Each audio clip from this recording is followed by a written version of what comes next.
Good day mga kapitbahay. Another foreclosed property, another day.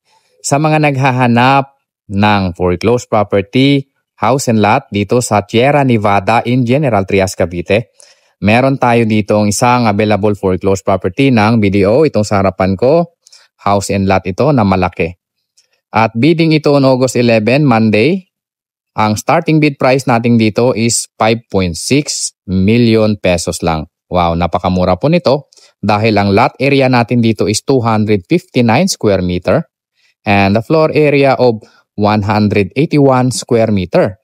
So ito po ay na-foreclose ng bangko at malaki yung lote ng bahay na to. 4 bedroom, 4 toilet and bath, meron ka pang balcony at 2 car garage. Okay?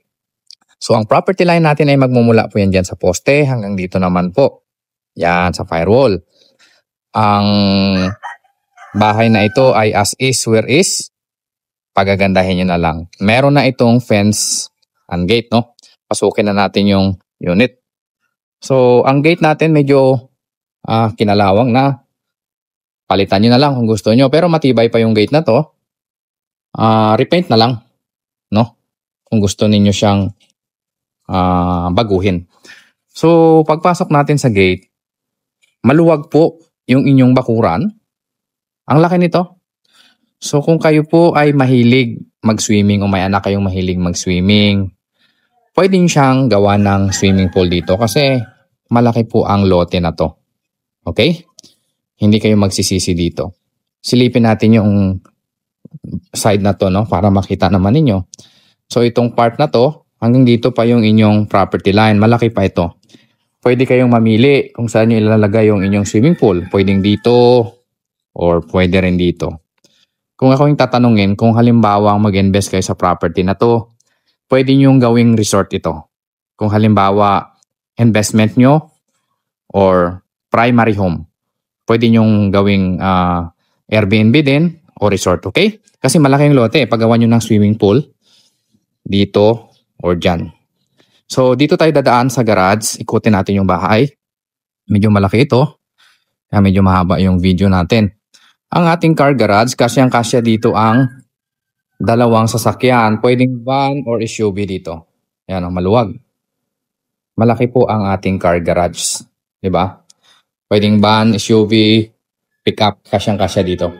Meron itong dating automatic gate. Pero hindi ko lang sure, baka hindi na ito gumagana. At yung hagdanan, papunta sa taas, papunta yan sa balcony, tagos yan doon sa master bedroom. Meron ditong CR sa baba, nakasarado lang, hindi lang natin mapasok, no? Meron ka pang stock room dito. Yan, meron pang stock room. So pasukin naman natin yung bahay para makita naman ninyo. Ito yung main door, no? Pagaling sa garahe. Ito yung magiging living area ninyo. Maluwag naman ito.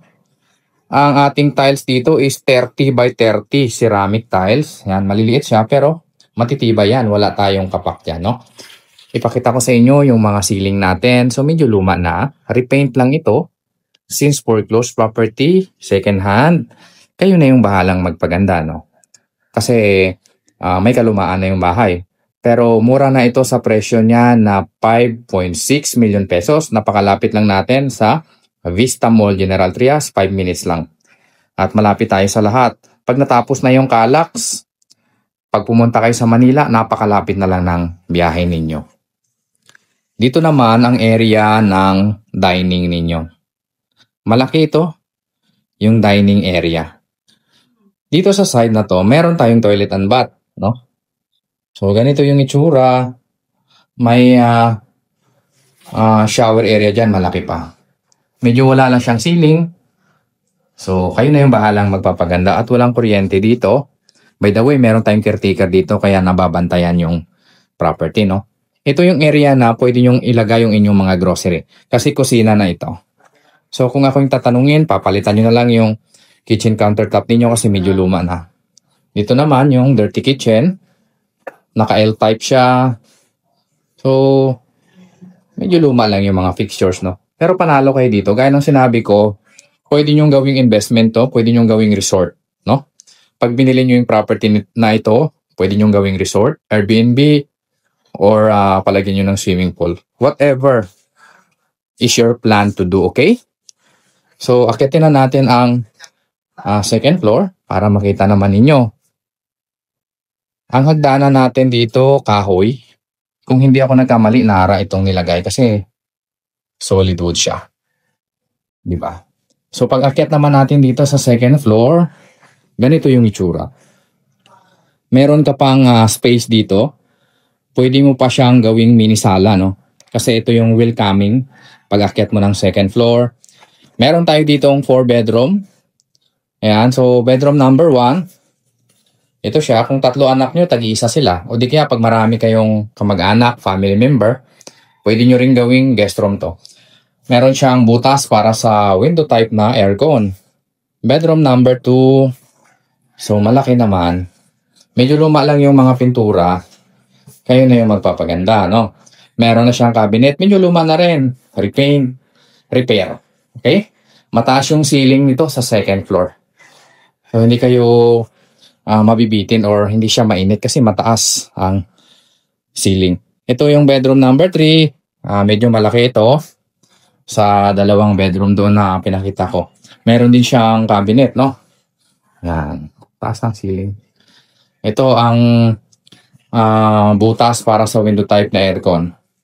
Kasi yung bahay na to mga more or less 10 years, 10 to 12 years siguro. Itong daanan na to, papunta dyan sa likuran, sa balcony. Okay? Ito naman ang master bedroom. Yeah. So, ang master bedroom natin, malaki. Yan, malaki. Meron na rin siyang provision para sa aircon. Ayan, may part lang ito na inanay, yung ceiling. So, palitan nyo na lang. Pagandahin nyo na lang, okay? Kung problema nyo ang anay, kontakin nyo lang ako. Meron tayong katay-up na company, ang Mapicon Pest Control. Matutulungan tayo sa pagkuksa ng anay sa bahay nyo, okay? Ulitin ko po, kung kailangan nyo ng pest control, termite services, meron tayong katay-up, Mapicon Pest Control Cavite, okay? So may toilet and bath itong master. Ayan. Medyo luma lang yung mga fixtures. Pero palitan nyo na lang at pagandahin. Okay?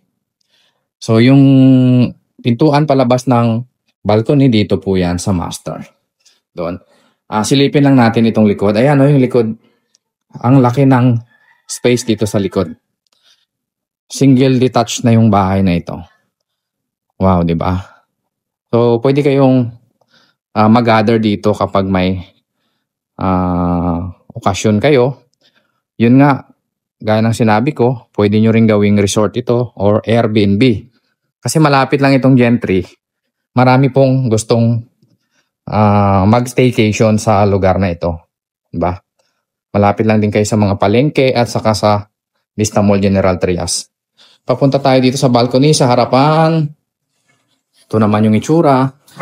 Marami kayong hilamusan dito. No? Pero sulit kayo dito kasi pag sumali kayo sa bidding, 5.6 lang yung starting bid price nito. Diba? Panalo kayo dito sa property na ito. Kung gusto nyo mag-inquire para sumali sa bidding, kontakin nyo lang ako. Nasa screen ko lang yung number para matulungan ko kayo sa process, okay?